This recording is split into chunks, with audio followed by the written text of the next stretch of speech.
Bueno, amigos de Venezuela, siempre, siempre Venezuela. De esta manera iniciamos nuestra edición meridiana correspondiente al 7 de junio del 2023. Como siempre, llevándoles a ustedes información, comentarios, noticias, música, entrevistas, todo lo que tiene que ver con Venezuela y su migración a lo largo y ancho del mundo.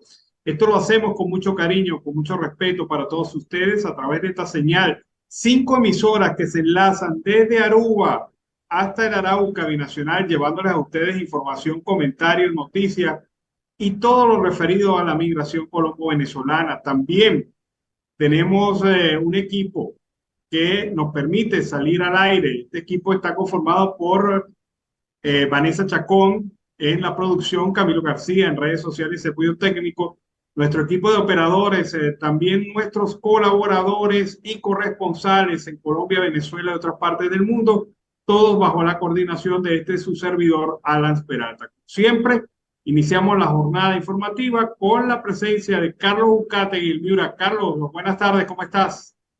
Muy buenas tardes, Alan Ernesto Peralta, y por supuesto a nuestro invitado especial, que es la audiencia del programa Siempre Venezuela Radio. ¿Cómo te sientes, Alan? Bueno, mire, ayer hablábamos de los yupas.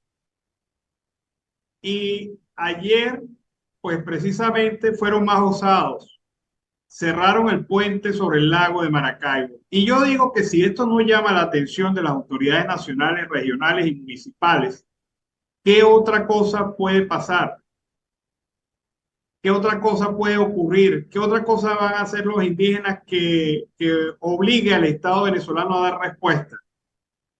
Maduro llegó ayer de su viaje de placer por Turquía, Arabia Saudita, en donde, como siempre, no logró nada favorable a Venezuela. Quién sabe en qué cosa nos habrá comprometido, pero que venga y resuelva el problema de los indígenas, porque la gente del Zulia no puede seguir sufriendo las consecuencias de un tema que se ha desbocado. ¿Dónde está la autoridad del gobierno? ¿Dónde está la autoridad del régimen de facto? Son muy buenos para la persecución de ciudadanos comunes y corrientes, pero son muy malos para atender estos compromisos. ¿Hasta dónde van a llegar los indígenas? ¿Qué es lo que quiere alcanzar o esperar el gobierno que se alcance para poder reaccionar? El gobierno de facto, obviamente. Pero Y las fíjate algo que autoridades, me llama, claro, sí, y las sin autoridades autoridad. estatales y municipales. Y fíjate algo, Alan, que es bastante preocupante, y haz este análisis. A golpe de 6:30 de la tarde fue la toma del puente sobre el lago. Quemaron hasta caucho, pero simultáneamente a esa misma hora, a más de 75 kilómetros, que es de la vía de Maracaibo, del puente sobre el lago, hasta el comando policial municipal de la villa de Rosario. Es decir, simultáneamente tomaron las dos instalaciones, en donde desde la villa Machique y esa zona es la zona de los Yupas, pero lo del puente sobre el lago es bastante inaudito, porque fíjate algo, si hubiesen sido estudiantes o jubilados o pensionados, ya les hubieran caído a perdigonazos, les hubieran dado tablazo hasta más no poder. Me llama mucho la atención este punto, Alan. Claro, porque el gobierno de facto está permitiendo el desorden. Ahora, ¿cuál es la intención del gobierno? ¿Hasta dónde? Y esa era la pregunta que hacía. ¿Hasta dónde el régimen de facto va a permitir estas acciones de los indígenas Yupa? Ellos pretendieron limitar el problema, prohibiéndoles ir a Caracas, que por cierto es ilegal y es anticonstitucional, porque todo ciudadano venezolano tiene derecho al libre tránsito. Pero este régimen les digo, se quedan en el Zulia. No los vamos a dejar montar en autobuses ni transportes hasta la ciudad de Caracas. Bueno, así liberaron a los ministerios del tiquititiqui de los indígenas yupas allá en los ministerios. Pero dejaron el problema en el Zulia y se lavaron las manos. Ahora, ¿el gobernador tiene facultades para actuar? ¿Los alcaldes tienen facultades para actuar? Esa es mi gran pregunta. O sea, Sí, Alan, cómo atender ese problema? sí tienen facultades. Te explico algo. En el Consejo Legislativo del Estado Zulia hay una dirección indígena, hay un diputado indígena, hay concejales indígenas en el Consejo Municipal, en la Cámara de Ediles de la Alcaldía de Maracaibo. y el Consejo Legislativo del Estado Zulia tiene un diputado indígena, al igual que la gobernación tiene una oficina de asuntos indígenas, no de ahora, desde hace muchos años. Aparte de todo, en los municipios foráneos, tal como lo estás indicando, por supuesto que sí, hay una dirección para el tema de los indígenas. Y si es en Machique de Perijá, en La Villa y en Casigua al Cubo, lo hay. Es decir, que no han querido sacar nada a cuesta, pero el gobernador de Zulia, Alan, solamente está pendiente de los temas de premiar o de asistir a algunos eventos, pero no da una respuesta concreta para estos hechos. ¿Qué hace la Guardia Nacional Bolivariana? Se hace de la vista gordo y se quita, al igual que la Policía Bolivariana. Y no se va a echar el casco de agua a la Policía Regional del Estado, que pertenece a la gobernación. El gobierno sabe lo que está haciendo, el gobierno sabe hacia dónde va y los están utilizando a ellos como carne de cañón. Y por supuesto le van a echar la culpa a la oposición o le van a echar la culpa que esto ha venido sucediendo desde hace muchos años y más en el tema del régimen de Chávez y ahora con el de Maduro, que la culpa de todo esto son por las tierras ancestrales en la Sierra de Perijá, cuando todos sabemos que eso es mentira. Bueno, el tema aquí es claro. Eh, Ayer fueron muy osados Demasiado. y van a seguir siendo cada vez más osados en la misma medida que encuentren la permisividad absoluta por parte del Estado en todos sus niveles. Ahora, ¿hasta dónde quieren llegar? Hasta un hecho lamentable, la muerte de algunos indígenas, alguna situación en donde enfrenten pueblo contra pueblo, en donde los ciudadanos obstinados y cansados de esto reaccionen y no van a reaccionar de manera pacífica. Pacífica. Y la gente reacciona, y en Maracaibo, en el Zulia, la gente reacciona de manera agresiva cuando las cosas se le ponen color de hormiga. Así, el gobierno quiere eso. O sea, yo me pregunto, ¿el régimen de facto quiere eso? ¿Le quiere ver este enfrentamiento de pueblo contra pueblo, desorden social, conflictividad social? Yo no logro ver con claridad la estrategia, pero pareciera que todo conduce hacia eso, hacia el desorden, la conflictividad social y el enfrentamiento pueblo contra pueblo, que es lo que quieren al fin y al cabo. Alan, es muy sencillo. Fíjate algo. ¿Cuál es la vía principal que va hacia los demás estados por la zona de la vía de Perijá en la Machique Colón, hacia el estado Táchira? La villa de Machique. Y ellos al cerrarla en los dos puntos, que son la villa de Rosario, que es el empalme que va directo a la Machique Colón, no hay paso absoluto.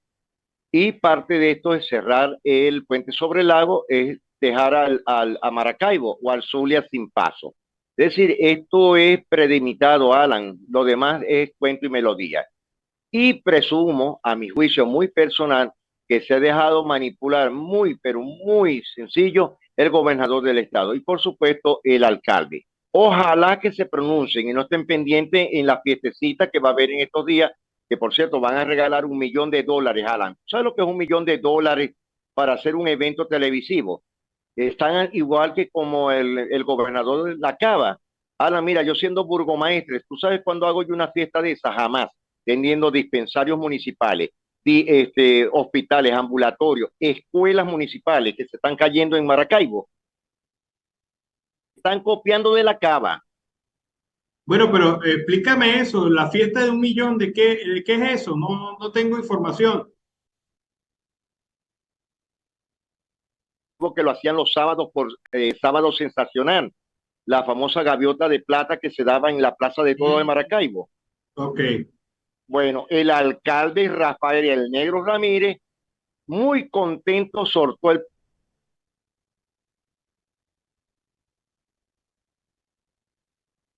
Alan, Bueno, y quién le va a facilitar ese $1 millón. Ha salido en todas las redes sociales, en los portales digitales del país. Las críticas no se han dejado de dar en todos estos puntos, Alan. Llama mucho la atención y por eso es que hago la comparación con la Cava.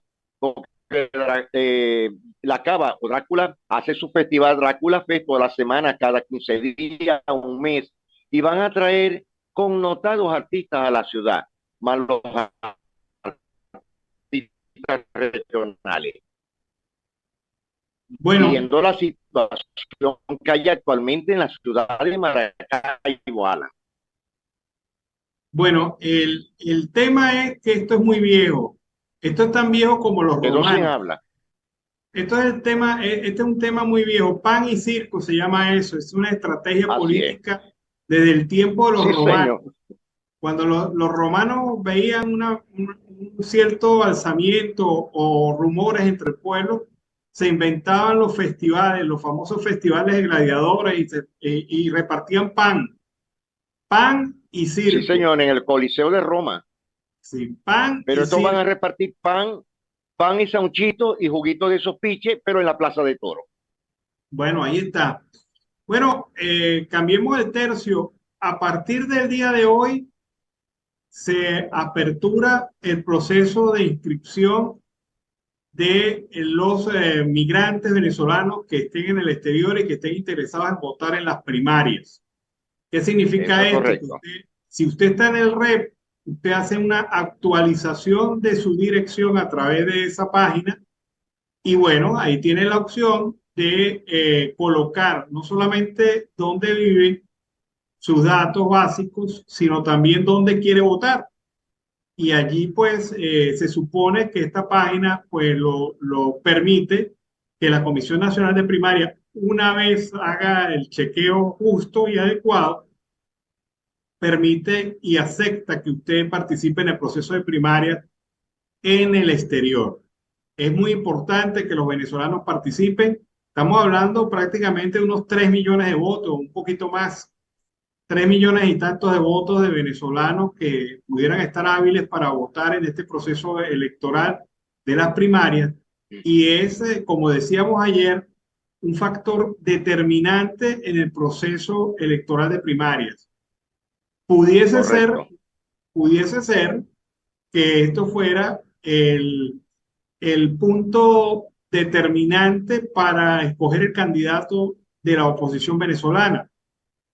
Y esto, pues, al hallarse con libertad de poder ejercer el derecho al voto, puede motivar a mucha gente a participar en este proceso de primaria. No somos tampoco tan demasiado optimistas en cuanto al número de participación, pero si hablamos de un universo un poco mayor de los 3 millones y tantos, por lo menos unos 600, 800 mil votos puede haber en este momento de personas que estén Sí, dispuestas a Alan, participar eso es y cierto. votar. Y en total, Alan, la Comisión de las Primarias abordó solamente hasta el momento 80 ciudades. Lastimosamente no pudimos buscar la manera que incluyeran a Nariño, Mocoa en el Putumayo, en la frontera ecuatoriana, donde hay muchos, pero muchos migrantes venezolanos, y a la zona del Arauca, que va hacia el Meta, al Casanare, al Bichada y por supuesto a la zona del Huila. Solamente quedó en la zona del departamento de La Guajira, a Riohacha y en Santa Marta. Pero hay muchas personas que he comentado y me dicen que sí van a asistir hacia Riohacha. Pero hay otras personas que no tienen la manera como llegar. Pero sí es preocupante lo de la frontera en el Arauca, que no fue tomada en cuenta. Y en total son 80 ciudades. Bueno, la posibilidad de votar y de ejercer su derecho al voto está abierta. Eso es Una de las correcto. cosas, una de las cosas importantes es que Colombia tiene la mayor cantidad de migrantes y por lo Exacto. tanto la mayor cantidad de votantes. Y esto debería motivar a un gran trabajo político aquí en este país. Yo creo que faltando ya 5 meses para las elecciones primarias, faltando ya este tiempo, los comandos de campaña pues deben instalarse y trabajar duro para motivar el voto del migrante. Porque, repito, o sea, mira, los 100.000, los 80.000, los 200.000 votos que te falten, están aquí, Sí, están aquí. Y esto pues, solamente en el departamento de La Guajira, Alan, sobrepasamos los 350.000. En el departamento de La Guajira, que son 15 municipios, ahora sin poner el Magdalena, Villarreal. Valledupar y la costa Caribe, que es entre Barranquilla y Cartagena, que es otro sinfín más de personas que hay allá. Me imagino que en el norte de Santander, de Ocaña, Pamplona, Cúcuta, hay otra cantidad bastante de migrantes venezolanos. Bueno, ahí está entonces esta situación y que definitivamente pues mueve a la gente. Entiendo yo que hasta los momentos la gente de Primero Justicia ha venido trabajando a través de Eduardo Battistini la movilización de votos aquí en Colombia. Ha hecho un trabajo fuerte para esto. Y que yo sepa, César Pereviva también está trabajando en ese Sí, voto. y muchísimo, muchísimo. Sí, hay gente que no lo está haciendo, pero me parece que quien no lo hace está perdiendo un caudal que le va a hacer falta en el proceso de primaria. Entonces, bueno, ahí vamos a ver hasta dónde pues van a llegar estas acciones y estas peticiones. Creo las poblaciones que tienen mayor cantidad de votantes potenciales son Cúcuta, Bogotá, Barranquilla, las de mayor cantidad, ¿no? Y no Y sé cómo, Riohacha. y Riohacha. Creo que son las que tienen mayor cantidad de votantes y obviamente pues este proceso sin duda alguna pues va a significar una movilización general del electorado y de los migrantes en todo el mundo. Que, Me llamó mucho la atención algo, Alan, ¿no? Y yo sí, creo que tú también vas a hacer este análisis muy rápido. ¿Qué pasó con la ciudad binacional de Maicao, que es donde se concentra la mayor, pero mayor población migrante de todo de los departamentos? Y en Maicao no fue tomada en cuenta. De Maicao a Riohacha es 1 hora y tanto. Es decir, ojalá que muchos de ellos puedan ir, porque de ahí está la zona del municipio Uribia, que es el municipio indígena de toda Colombia, y hay muchos colombos venezolanos, muchos venezolanos, sobre todo indígenas guayú, al igual que Manaure. Es decir, busco las 3 similitudes. Binacional, esas 4 ciudades, pero de ahí es 1 hora y tanto, y de Manaure o de Uribia son 2 horas y tanto. Me preocupa es la ida de esos connacionales a la zona. bueno, estoy haciendo el proceso la dirección web primariaexteriorb.com, que fue el link anunciado por el gobierno, perdón, por la Comisión Nacional de Primarias para inscribirse en el exterior. Lo acabo de abrir y todavía no está operando. Mira, ahí está. Sí, ahí está, correcto. Ahí está, lo que dice es, muy pronto aquí podrás actualizar tus datos para participar en la elección primaria del 22 de octubre del 2023. O sea, a esta hora todavía no hay esa opción, a pesar de que la comisión, el propio presidente de la Comisión Nacional de Primaria, el señor Casal, lo había anunciado. No hay en este momento todavía No se ha aperturado. apertura del proceso. Así que bueno. Vamos a ver con qué sale hoy la Comisión Nacional de Primaria, porque no se puede poner a anunciar las cosas si no las tiene listas. Es preferible que se aguante. O será que están esperando a su segundo vocero, Diosdado Cabello? No, no, yo no sé, no sé qué problema hay allí, pero mire, esto es mucho. Mira, aquí la Comisión Nacional de Primaria tiene que jugar con el tema de la credibilidad. Jugarse a Rosalinda, hermano. Y la credibilidad depende mucho de que se cumplan la palabra. Este, esto, esto que está pasando acá, que acabo de hacerlo, yo abrí la página y el mensaje es que todavía no está lista. Entonces Casi a las 2:30 del día. no se pongan a anunciar que van a abrir si todavía No todavía no está están preparada la preparados, plataforma. todavía no están capacitados. Vamos a ver, todavía no hay en los medios de comunicación respuesta de la Comisión Nacional de Primaria sobre las razones por las cuales este proceso a esta hora todavía sigue cerrado. Pero me imagino que que la complejidad técnica del asunto, pues, ha sido determinante. Porque tú sabes cuál es el primer problema que tienen que solucionar. Tienen que colocar el servidor fuera de Venezuela porque si no, el gobierno de facto y los proveedores Se lo, nacionales de redes se lo tumban. Entonces, el servidor claro, y ya lo están principal. haciendo, Alan. Lo están haciendo ya con diferentes portales. Fíjate lo que le pasó ayer al Pitazo. Sí, sí, bueno, ahí está. Pero el primer problema técnico de este sistema es que tienen que colocar el servidor fuera del país. Tienen que colocar el servidor con la opción DNS, o sea, para enfrentar cualquier bloqueo que pueda hacerse o hackeo que se pueda hacer al sistema, VPS, perdón. Hackeo, virus, etcétera, intromisión del régimen. Claro, entonces es complejo esto, pero bueno, vamos a esperar que solamente sea un tema técnico solucionable y no sea un arranconazo en falso, porque eso sería el colmo cuando estamos hablando de credibilidad en el tema de las primarias. Carlos, se nos acabó el tiempo.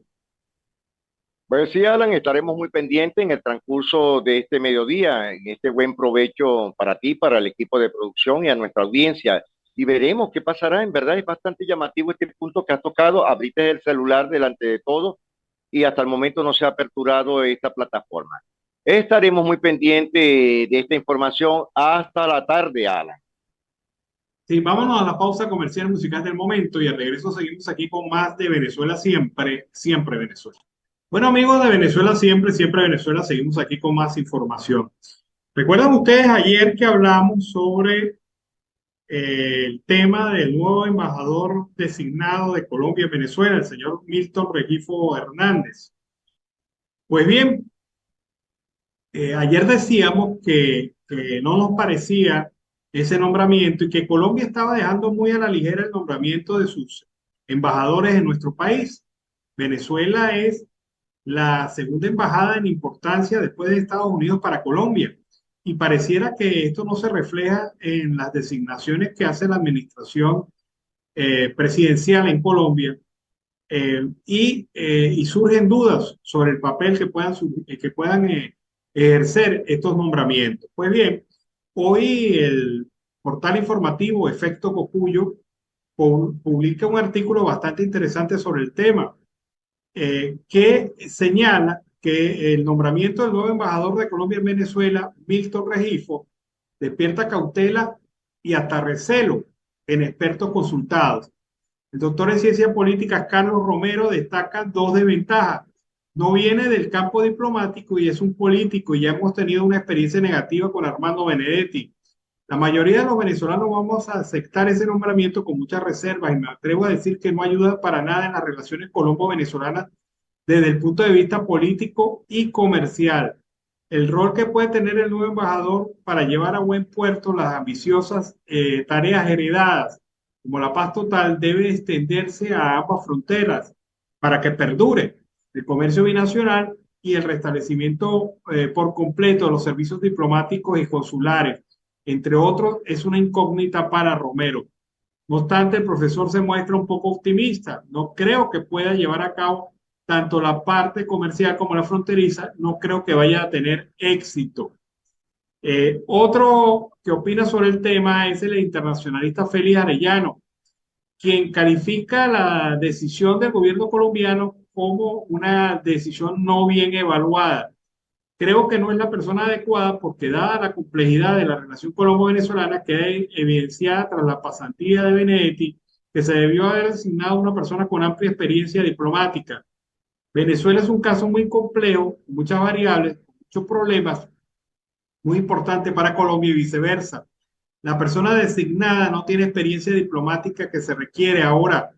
Puede ser una persona gerencial, prudente, que darle beneficio de la duda, pero el expediente ideal no lo tiene para un país tan difícil.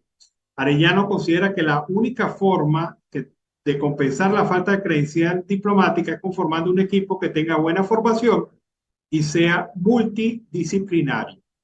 Por otra parte, algunos periodistas señalan y recuerdan que Rengifo eliminó de su cuenta de Twitter algunos tweets en los que había criticado a Nicolás Maduro y al presidente, al gobierno de facto.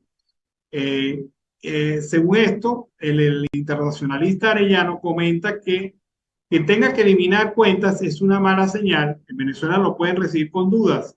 El embajador no tiene por qué ser amigo del gobierno donde va, pero tampoco enemigo. El nombramiento de Rengifo demuestra que Petro prioriza la lealtad sobre el currículo, preguntó Arellano. Considera que los jefes de Estado se reservan una cuota de altos cargos, pero entre más delicado sea el país, más cuidadosa debería ser la designación. Ahí está. Estas dudas sobre el nombramiento del nuevo embajador de Colombia en Venezuela, el señor Milton, eh, que, mire, lo decíamos ayer, Milton Regifo, lo decíamos ayer en Siempre Venezuela, no parece, no parece haber sido una buena escogencia. Venezuela debería tener un embajador de Colombia con características de formación diplomática y sobre todo experiencia. Y el señor Milton Rengifo no tiene ni lo uno ni lo otro.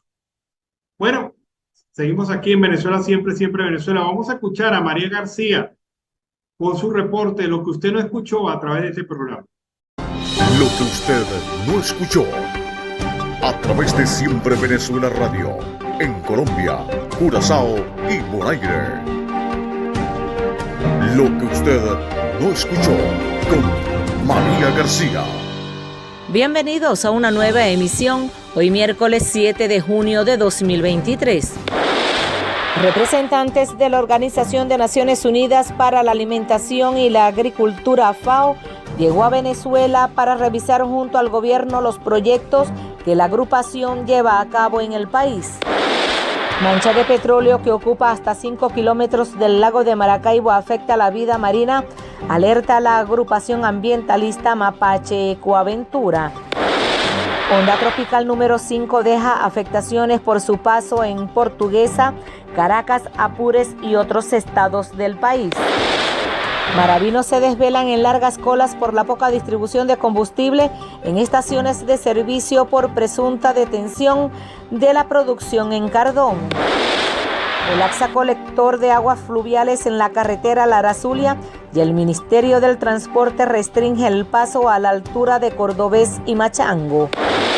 Alcalde Gustavo Fernández inicia plan de asfaltado en el corredor comercial Los Cactus, así como pintura de brocales e instalación de 400 luminarias. Venezuela será anfitriona de la Serie Hípica del Caribe, que se realizará en diciembre del 2024. Gobierno regional entrega kits gaiteros a diferentes agrupaciones en la ciudad de Maracaibo, San Francisco y Machiques de Perijá.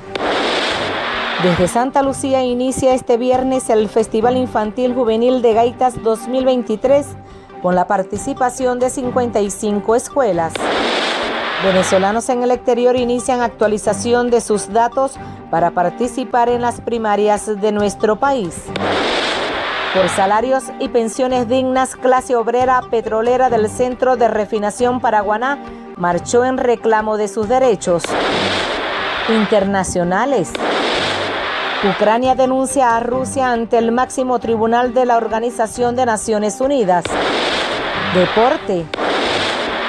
El estado Zulia será sede de la competencia nacional Copa CAI 2023, evento que está siendo evaluado por la autoridad regional. Hasta aquí los titulares de lo que usted no escuchó con María García.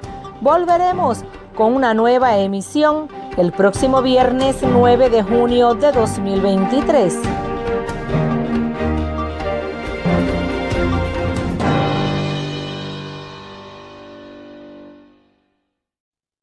Bueno, amigos de Venezuela, siempre, siempre Venezuela, después de este reporte de nuestra corresponsal María García, vamos a escuchar la posición del Partido 20 Venezuela a través de Perkins Rocha, enlace de María Corina Machado ante la Comisión Nacional de Primarias.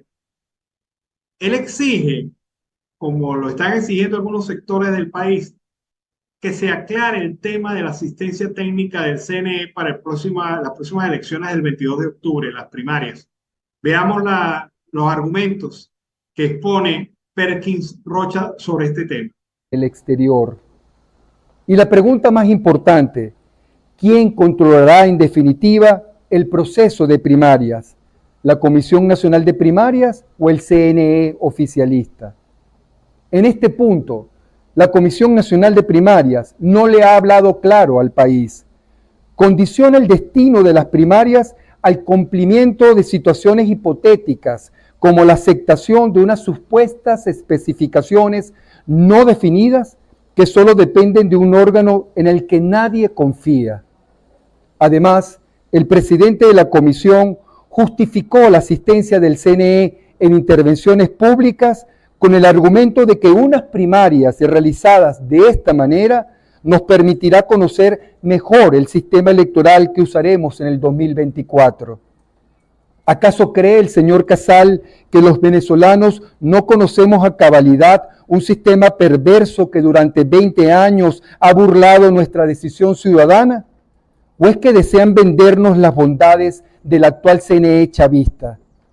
Y lo peor, sobre esta incertidumbre, pretende la comisión que se postulen candidatos a las primarias.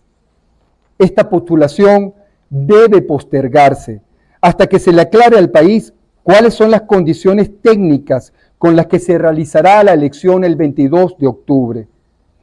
Es absolutamente irresponsable hacia el país e irrespetuoso hacia los candidatos iniciar un proceso de inscripción sin antes despejar estas interrogantes. De sus claras respuestas dependerá el avance del proceso. Hasta ahora, los venezolanos solo sabíamos que en diciembre pasado la comisión había solicitado al CNE oficialista el uso de los centros de votación y del registro electoral, propiedad de todos los venezolanos, y que esa solicitud había sido rechazada tajantemente por el CNE 4 meses después, manifestando a manera de chantaje que o se utilizaba el combo completo del sistema electoral chavista o no se podrían usar ni los centros electorales ni el registro electoral permanente. ¿Aceptaremos ese combo? ¿Entregaremos al régimen el proceso? La Comisión Nacional de Primarias debe responder y explicar cómo en definitiva votaremos los venezolanos en las primarias y en particular debe responder con claridad quién y de qué forma se contará finalmente los votos de los venezolanos. Bueno, son valederas las razones que pone Perkins Rocha y habrá que esperar qué respuesta tiene la Comisión Nacional de Primarias sobre este importante tema. Vamos ahora a escuchar a Rixe Navarro desde la costa oriental del lago. Eso fue Repase los estudios, iniciando este recorrido informativo desde el municipio de Lagunillas, costa oriental del lago, Estado Zulia, Venezuela.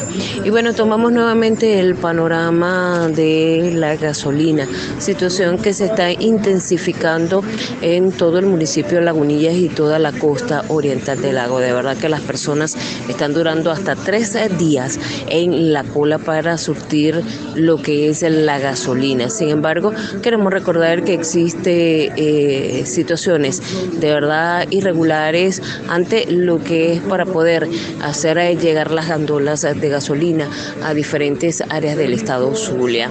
Las personas han tenido que tener o que maniobrar para poder obtener entonces este combustible y sobre todo cumplir esa jornada de trabajo, sobre todo los que son del transporte público, situación que mantiene en zozobra y en total preocupación a todos los habitantes en el municipio de Lagunillas. Las personas han tenido que dejar de acudir a sus trabajos, otros han tomado la alternativa de dirigirse en bicicleta o en moto para poder entonces cumplir la jornada día a día. Sin embargo, estamos en los próximos días verificando la situación, ya que el combustible viene de Falcón, por lo que se ha presentado situaciones de retraso para poder surtir las estaciones de servicio, dejando también o tomando en cuenta que los dueños de las estaciones también han sido denunciados por la manera tan arbitraria de cómo suministrar el combustible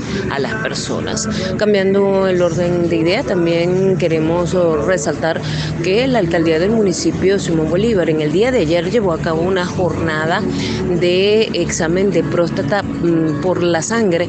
Esto es por el mes del padre.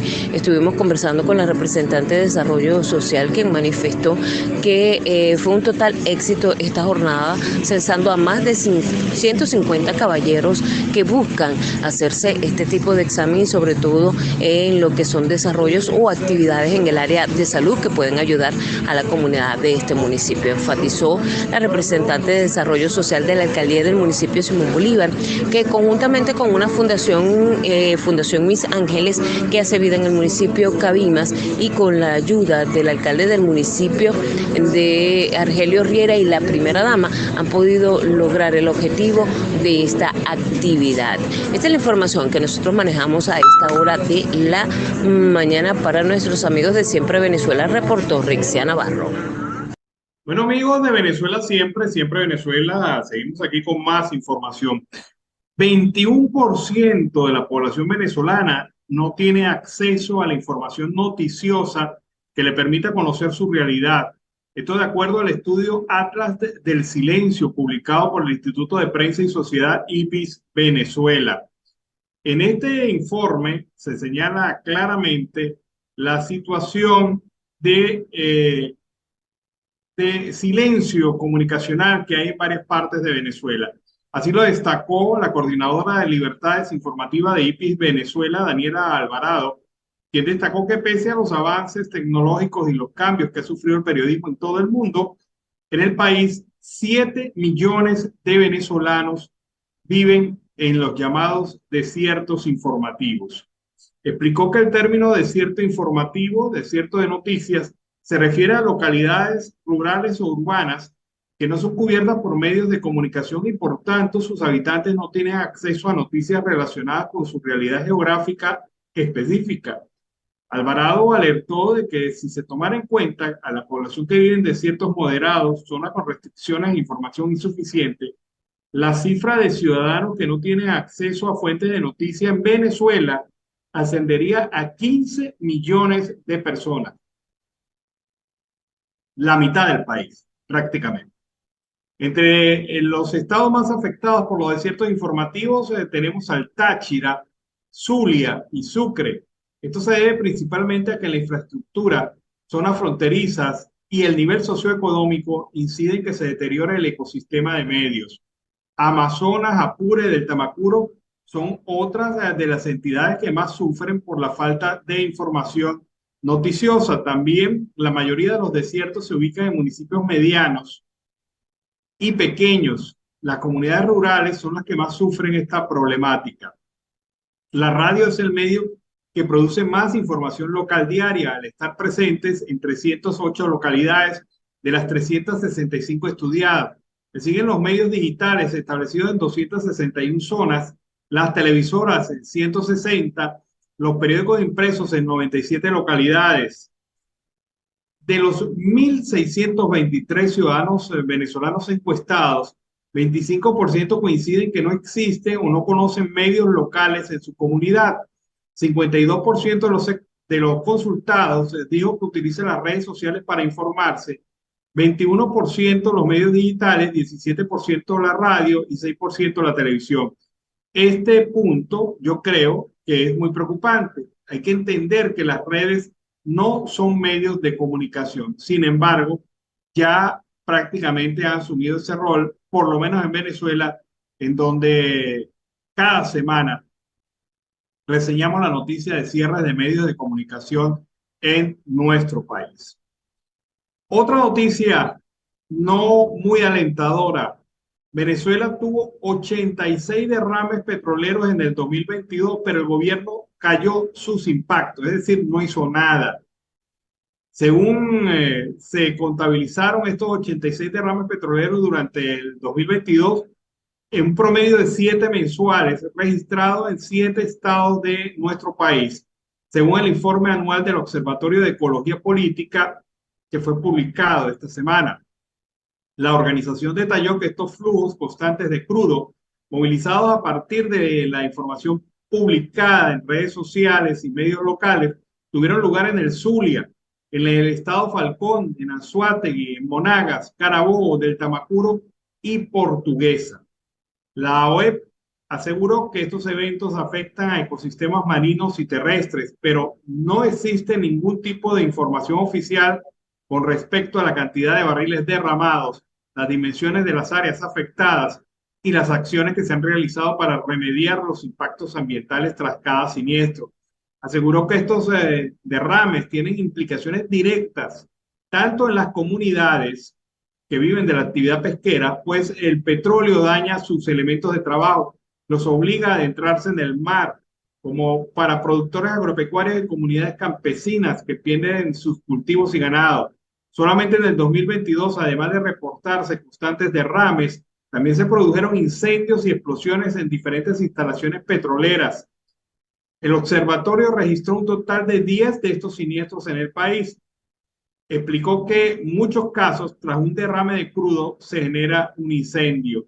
El año pasado, el observatorio registró también otros accidentes en las industrias básicas, como la dispersión de alúmina calcinada, óxido de aluminio, en el estado Bolívar, una sustancia que puede generar daños en el organismo y afectar los pulmones. Hay un patrón de abandono por parte de la gestión gubernamental y también por parte específicamente de PDVSA, lo que implica que se dejaron de atender contingencias generadas por la industria y los respectivos males que ocasionan en las poblaciones locales. Solamente ayer,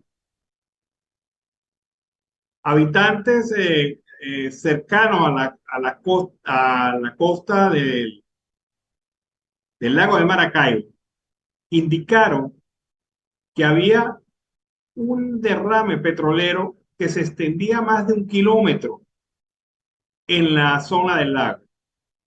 Y esto no fue atendido prontamente por las autoridades. Esto causa daños ambientales, daños ecológicos tremendos.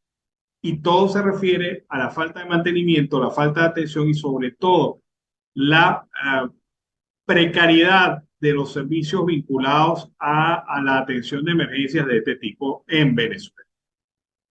Vamos a escuchar ahora a nuestro corresponsal, Michelle Carrillo, quien desde la costa atlántica, desde Barranquilla, nos trae su reporte. Saludos y bendiciones para Alan Peralta, Carlos Miuruzcategui y a nuestra querida audiencia de siempre Venezuela Radio. Transmitido desde Colombia para Venezuela, Aruba, Estados Unidos, Chile y Latinoamérica. Reporta para ustedes el periodista Michelle Carrillo de La Voz desde Barranquilla, costa atlántica de Colombia. Y estos son los titulares del día de hoy. Alexander López fue elegido como nuevo presidente del Congreso de la República. El IPC de mayo mantiene descenso según analistas. Llaman a indagatoria a 6 generales retirados por falsos positivos en la costa. Dejan en libertad al ganadero Heriberto Urbina, secuestrado en el Cesar.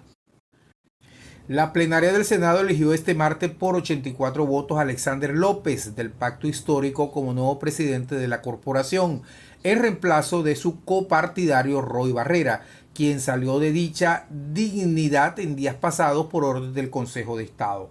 López, quien obtuvo 5 votos en contra, es decir, en blanco, fue postulado por la senadora María José Pizarro, también del Pacto Histórico, argumentando, entre otras razones, los 20 años que tiene de experiencia en el Congreso de la República. Hoy es un día muy grande para mí en lo personal, por lo que representamos y lo que he representado toda mi vida. Se ha elegido por primera vez en la historia de Colombia a un hombre de izquierda como presidente del Congreso de Colombia, dijo desde el atril. La inflación en Colombia seguirá en caída, es lo que consideran analistas consultados. El nuevo retroceso de la inflación mensual habría sido explicada por la destacada desaceleración de los alimentos procesados. La variación mensual de los procesados habría pasado de 0.76% a 0.73% ante la persistencia en el incremento de los productos cárnicos, el pan, el maíz, la pasta y algunos productos derivados de la leche. Este martes se conoció que la Fiscalía General de la Nación llamó a indagatoria a 6 generales en retiro del ejército que estarían presuntamente implicados en 141 ejecuciones extrajudiciales, también llamadas falsos positivos, ocurridos entre 2004 y 2008 en La Guajira, Magdalena y Cesar.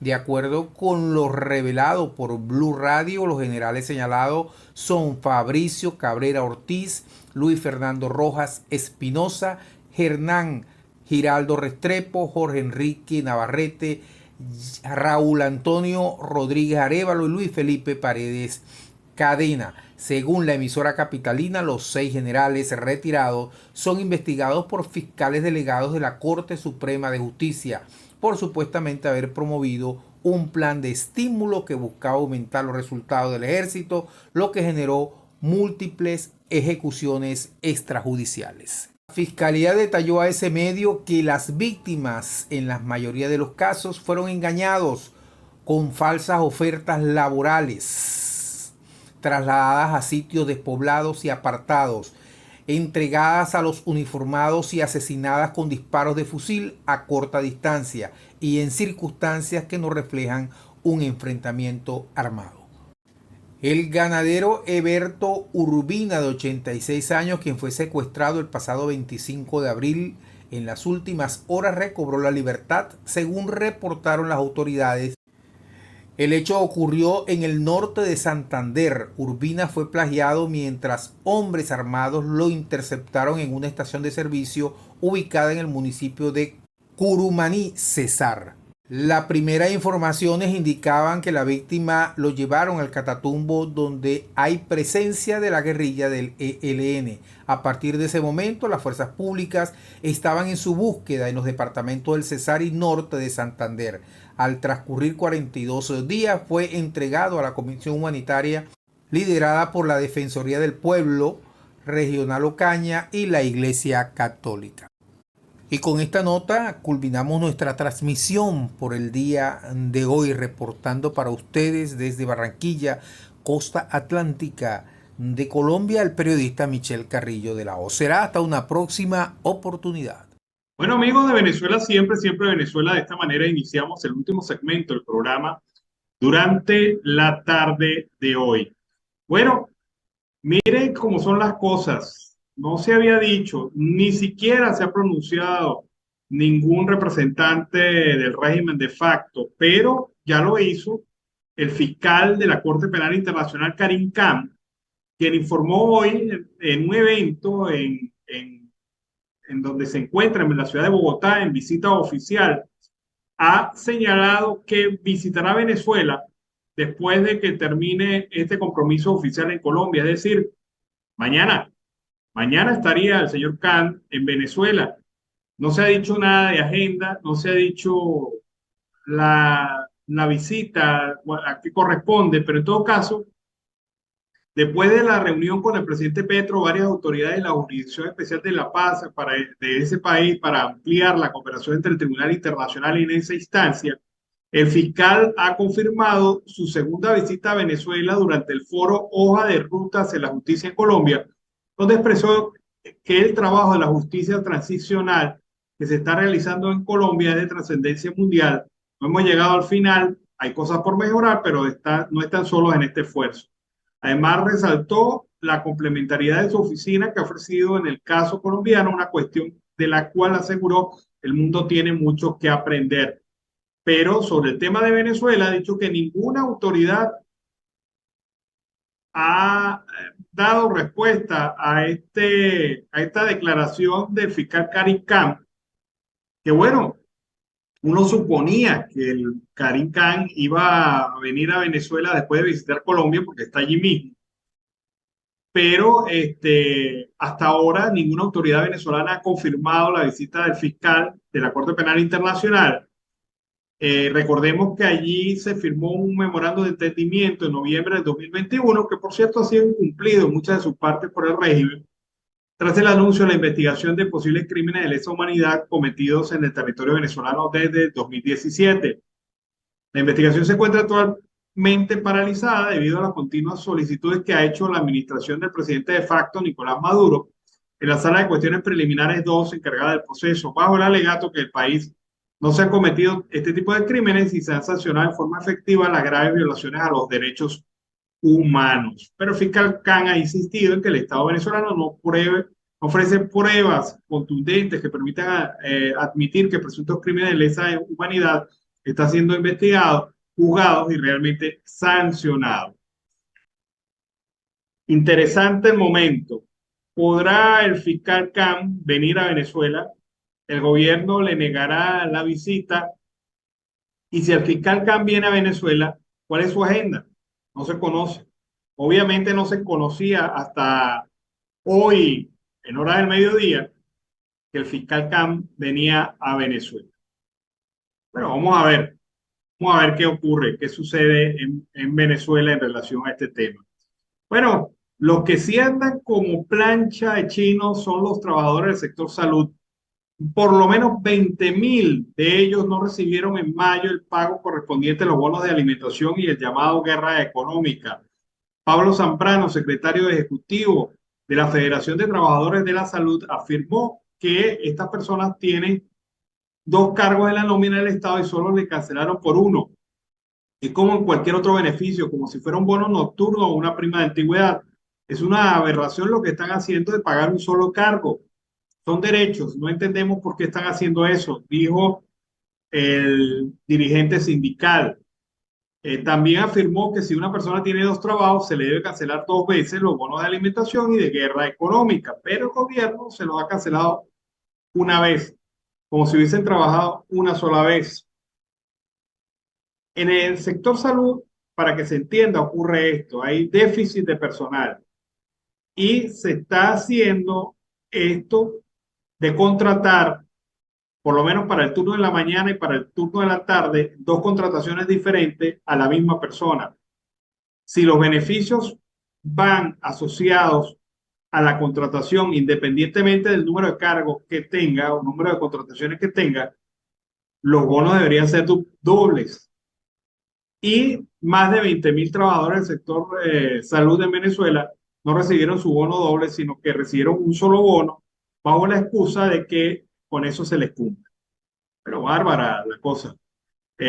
Manifestó el dirigente sindical que Maduro no puede cercenar los derechos de los trabajadores, la conquista alcanzada por los trabajadores al no mejorar sus condiciones laborales y económicas, y recordó que beneficios como el Cestatic, que tiene años entregándose y no puede ser arrebatado. Zambrano comunicó asimismo que esta situación también la atraviesa el personal de educación y otras áreas.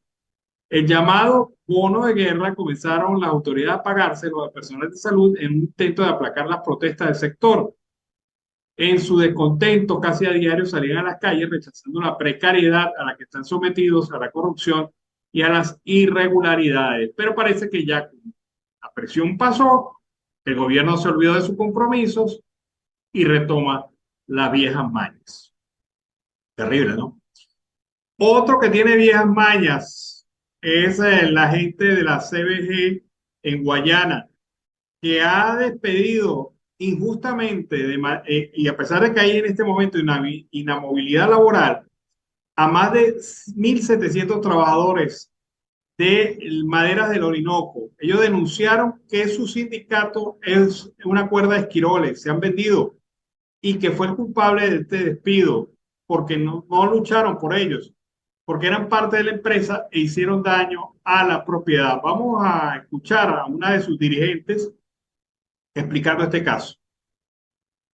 5 de junio de 2023, los trabajadores despedidos injustamente, Maderas del Orinoco, Mavetur, venimos a frentear al sindicato vendido de Sintrenfor, que ahora sí quieren hacer una pantomima de que están reclamándole un patrón al cual ellos se vendieron hace más de 4 años, que permitió permitieron el despido masivo de más de 1.700 trabajadores que hacen daño a la propiedad, escribiendo fuera Mavetur, fuera Mavetur. Ellos sí pueden quemar caucho, ellos sí pueden rayar paredes, ellos sí pueden arremeter contra los trabajadores. El sindicato Sintrenfor, por ahí está Miguel Cedeño, presidente de la organización Sintrenfor y presidente de Bolívar Madera. ¡Qué mantequilla! Sindicato y patrón, sindicato y CPTT, sindicato y empresa, sindicato y gobernación, todos juntos. Nada más los lamebotas del sindicato que están allí, los que se venden por 2 bolívares, porque ni siquiera es en dólares, pero aquí estamos los verdaderos trabajadores con moral, los que tenemos más de 3 años resistiendo y vamos a seguir. Perales, Gil, Marcano, Eddie Oropesa, Lice Álvarez, Miguel Cedeño. Véanse que si no van a seguir viendo la cara de la moral y la dignidad de los trabajadores de las empresas básicas de Guayana.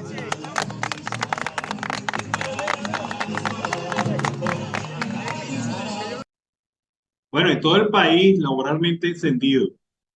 ¿Y qué pasa? No hay respuesta. No hay ningún tipo de respuesta.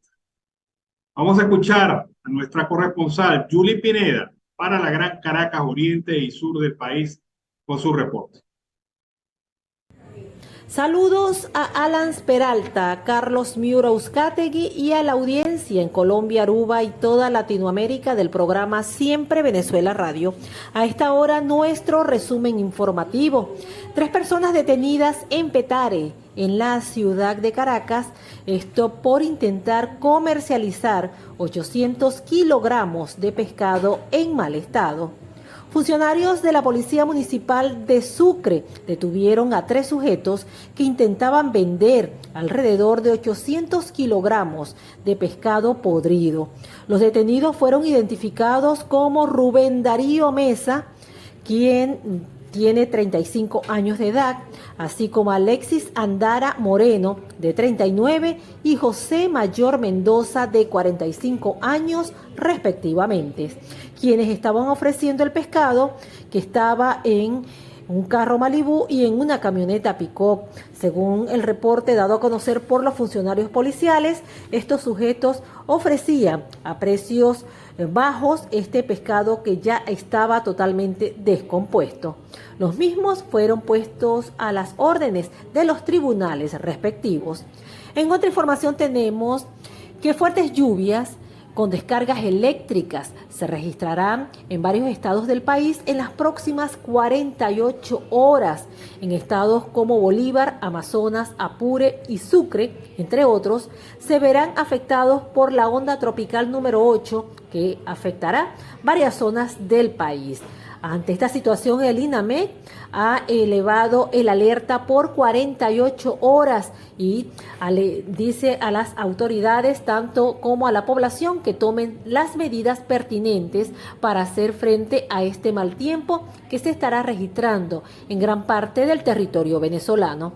Para finalizar, tenemos que trabajadores de PDVSA en el estado Anzoátegui protestaron este martes 6 de junio por salarios y reivindicaciones laborales. Los trabajadores petroleros siguen exigiendo a las autoridades nacionales, es decir, al gobierno del presidente Nicolás Maduro, que se les ajuste sus salarios a los niveles inflacionarios que en los actuales momentos tiene el país. Ellos manifiestan que lo que ganan no les alcanza para vivir. Ante esta situación, han amenazado con radicalizar sus acciones de protesta. Bien, esto es todo por los momentos. Soy Julie Pineda, CNP 6871, con las informaciones de la Gran Caracas, oriente y sur de Venezuela. Bueno, fue el reporte de Julie Pineda quien nos comenta esta importante información de lo que ocurre en el centro y sur de Venezuela. Finalizamos nuestra edición meridiana o correspondiente al 7 de junio del 2023. Como siempre, le hemos llevado información y comentarios, noticias sobre Venezuela y su migración a lo largo y ancho del mundo.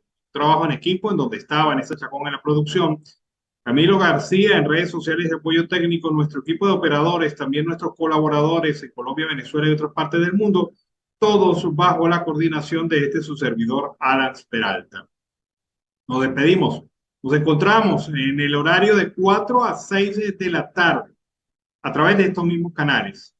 Y como siempre, les deseo un buen provecho. Siempre Venezuela es un programa que te brinda las mejores noticias, comentarios, análisis, entrevistas y música. Información sin censura en la voz de los protagonistas. Todo un equipo de producción de primer nivel. Siempre Venezuela. Lo encontrarás en las radios de tu preferencia. O si no, visítanos en nuestras plataformas digitales. Siempre Venezuela Radio. En Instagram, Facebook y Twitter. De lunes a viernes le decimos lo que en Venezuela prohíben.